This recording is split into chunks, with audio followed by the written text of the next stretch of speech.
ये आकाशवाणी है। अब आप विशाल शर्मा से समाचार सुनिए।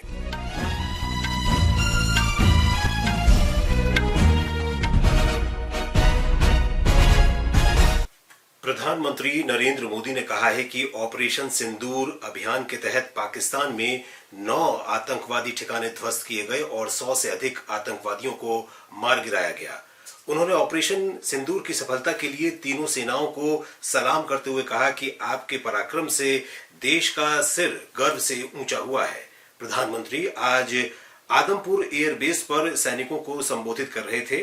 उन्होंने कहा कि हमारी सेना ने आतंकवादियों को सीधा हमला करके मारा है। श्री मोदी ने कहा कि ये भारत की नीति, नीयत और निर्णायक क्षमता की जीत है।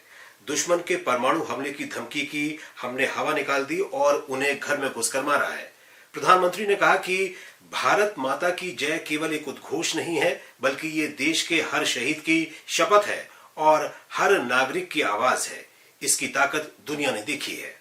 आज से अनेक दशक बाद भी जब भारत के इस पराक्रम की चर्चा होगी तो उसके सबसे प्रमुख अध्याय आप और आपके साथी होंगे। आप सभी वर्तमान के साथ ही देश की आने वाली पीढ़ियों की और उनके लिए भी नई प्रेरणा बन गए। मैं वीरों की इस धरती से आज एयरफोर्स, नेवी और आर्मी के सभी जाबाजों, बीएसएफ के अपने शूरवीरों को सैल्यूट करता हूं।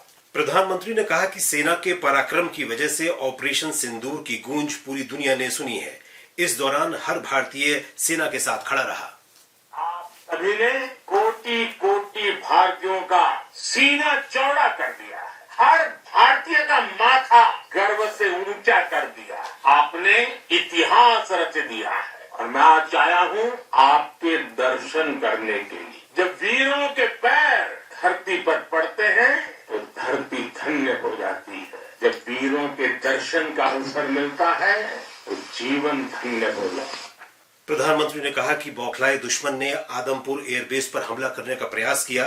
भारतीय सशस्त्र बलों ने दुश्मन के हर हमले को नाकाम कर दिया। उन्होंने कहा कि भारतीय सेना ने एक बार फिर इतिहास रचा है। श्री मोदी ने कहा कि ये भारत की नीति और निर्णय की जीत है।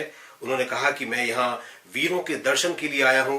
प्रधानमंत्री ने कहा कि अब कोई भी आतंकी हमला एक्ट ऑफ वॉर होगा। प्रधानमंत्री नरेंद्र मोदी ने आज सवेरे पंजाब में आदमपुर वायुसेना केंद्र का दौरा किया और वीर जवानों के साथ बातचीत की। ब्यौरा हमारे संवाददाता से। प्रधानमंत्री नरेंद्र मोदी का आदमपुर एयरबेस का दौरा ऑपरेशन सिंदूर की सफलता के मद्देनजर हुआ, जिसे पहलगाम आतंकी हमले के बाद शुरू किया गया था। सशस्त्र बलों के जवानों के साथ बातचीत में श्री मोदी ने कहा कि राष्ट्र सशस्त्र बलों के पराक्रम के लिए उनका सदा ऋणी रहेगा। उन्होंने जवानों का मनोबल बढ़ाने के लिए उनके साथ भारत माता की जय के नारे लगाए। भारत माता की जय! भारत माता की जय! भारत माता की जय!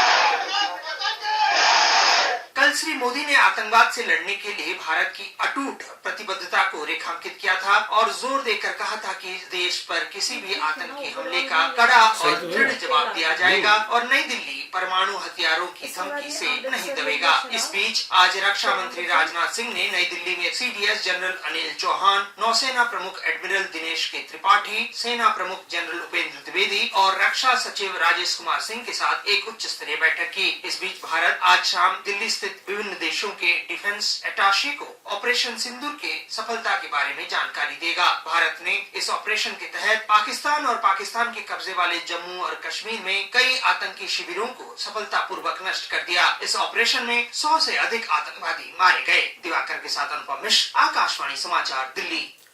ऑपरेशन सिंदूर पर आज से 11 दिन का राष्ट्रव्यापी संपर्क अभियान शुरू किया गया है। मुख्य रूप से तिरंगा यात्रा के नाम का यह अभियान पाकिस्तान के खिलाफ भारतीय सेना की सफलता को लोगों तक पहुंचाएगा। इस कार्यक्रम में पूर्व सैनिक, सामाजिक कार्यकर्ता, सामाजिक संगठन तथा भाजपा के प्रमुख नेता शामिल होंगे। ये अभियान 23 मई तक चलेगा।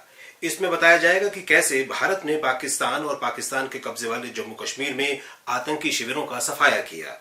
दिल्ली की मुख्यमंत्री रेखा गुप्ता और अन्य जानी मानी हस्तियां आज शाम कर्तव्य पथ पर तिरंगा यात्रा में शामिल होंगी। जम्मू कश्मीर में शोपियां जिले में शुक्रू किलर जंगल इलाके में आज सुबह सुरक्षा बलों के साथ मुठभेड़ में 3 आतंकवादी मारे गए। कश्मीर के पुलिस महानिरीक्षक वी.के. बिरदी ने आकाशवाणी समाचार श्रीनगर को बताया कि मारे गए आतंकवादी लश्कर-ए-तैयबा या टीआरएफ गुट के हो सकते हैं। इनकी पहचान की जा रही है। इससे पहले पुलिस, सेना और सीआरपीएफ के संयुक्त दल ने इस इलाके में आतंकवादियों की मौजूदगी की सूचना मिलने पर तलाशी अभियान और घेराबंदी शुरू की। इस अभियान के दौरान आतंकवादियों की ओर से भारी गोलीबारी के बाद मुठभेड़ शुरू हो गई, जिसमें 3 आतंकवादियों को मार गिराया गया। ये अभियान अभी जारी है। पंजाब में अमृतसर जिले के मजीठा में कथित रूप से जहरीली शराब पीने से 17 लोगों की मौत हो गई। अमृतसर की उपायुक्त साक्षी साहनी ने बताया है कि ये दुर्भाग्यपूर्ण त्रासदी है और सरकार सभी लोगों को हर संभव सहायता देगी। उन्होंने कहा कि प्रभावित क्षेत्रों में तत्काल चिकित्सा दल रवाना कर दिए गए हैं और वे घर घर जाकर जानकारी ले रहे हैं। सरकार पूरी सहायता कर रही है। हम फैमिलीज को भी मिल रहे हैं और जिन्होंने भी ये कंजम्पशन की है, चाहे वो सिम्टोमेटिक है या नहीं, हम सबको शिफ्ट कर रहे हैं। इसमें जो अक्यूज्ड हैं, जहाँ से ये शराब ली गई थी या जो डिस्ट्रीब्यूटर थे, जहाँ जिसने सप्लाई की थी, वो सारे लोग अरेस्ट हो चुके हैं और इसकी बाकी ट्रेसिंग है वो अंडर इन्वेस्टिगेशन है। मामले में 9 आरोपियों को गिरफ्तार किया गया है और जांच शुरू हो गई है। कोयम्बटूर महिला अदालत ने पोलाची में यौन उत्पीड़न मामले में सभी 9 आरोपियों को दोषी ठहराते हुए आजीवन कारावास की सजा सुनाई है।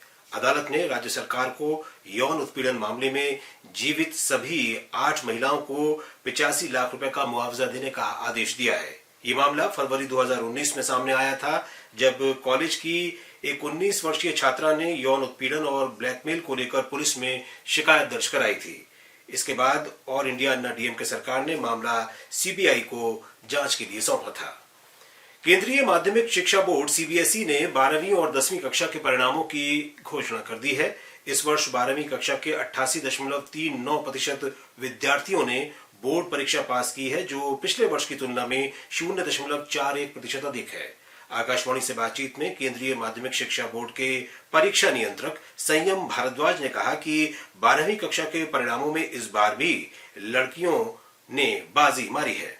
विद्यार्थियों को जो कक्षा 12 के हैं, जिनका आज रिजल्ट घोषित हुआ है, मेरी बहुत बहुत शुभकामनाएं। इस बार लगभग 17 लाख से ज्यादा बच्चे हमारे यहाँ परीक्षाओं में बैठे थे। हमेशा की तरीके से गर्ल्स का रिजल्ट बॉयज से बेटर रहा। गर्ल्स 91.64% पास हुई हैं, बॉयज 85.70% पास हुए हैं। तो गर्ल्स की परफॉर्मेंस 5.94% ज्यादा है। अगर कोई बच्चे सेटिस्फाइड नहीं है अपने रिजल्ट से, तो बहुत जल्दी हम एक वेरिफिकेशन का प्रोसेस शुरू करेंगे, जिसमें वो अपनी पहले फोटोकॉपी लेंगे और फिर वो हमको बताएंगे कि उनकी क्या गलती है और उस गलती को हम देखेंगे। अगर वो गलती व्हाट्सएप में होगी तो उसको रेक्टिफाई करेंगे।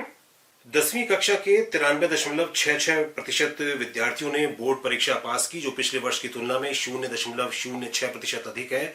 10वीं की परीक्षा में भी लड़कियों ने एक बार फिर लड़कों से बाजी मारी है। परीक्षा के परिणाम सीबीएसई की आधिकारिक वेबसाइट और अन्य डिजिटल प्लेटफॉर्म पर देखे जा सकते हैं। प्रधानमंत्री नरेंद्र मोदी ने सीबीएसई की 12वीं और 10वीं की परीक्षा में सफलता प्राप्त करने वाले सभी विद्यार्थियों को बधाई दी है। एक सोशल मीडिया पोस्ट में उन्होंने कहा कि परीक्षा परिणाम छात्रों के संकल्प, अनुशासन और कड़ी मेहनत का परिचायक हैं। भारत के मुख्य न्यायाधीश संजीव खन्ना आज सेवानिवृत्त होंगे। इसके साथ ही सर्वोच्च न्यायालय के 51वें मुख्य न्यायाधीश के रूप में उनका कार्यकाल समाप्त हो जाएगा। न्यायमूर्ति खन्ना ने औपचारिक रूप से सर्वोच्च न्यायालय के दूसरे सबसे वरिष्ठ न्यायाधीश न्यायमूर्ति भूषण रामकृष्ण गवई के नाम की अपने उत्तराधिकारी के रूप में सिफारिश की है। संयुक्त राष्ट्र के अधिकारियों ने बताया है कि कांगो लोकतांत्रिक गणराज्य में भीषण बाढ़ से दक्षिण किवू के पूर्वी प्रांत में पहले से ही गंभीर मानवीय संकट और गहरा गया है। संयुक्त राष्ट्र कार्यालय ने बताया कि 8 और 9 मई के बीच फिजी क्षेत्र में आई भीषण बाढ़ में 60 से अधिक लोग मारे गए और 1000 से अधिक लोग बेघर हो गए। इधर दिल्ली के इंदिरा गांधी इंडोर स्टेडियम में आज जिम्नास्टिक की स्पर्धाएं आयोजित की गईं। रिदमिक जिम्नास्टिक हूप फाइनल में महाराष्ट्र की परीना ने स्वर्ण पदक जीता। इसके साथ ही ये समाचार बुलेटिन समाप्त हुआ।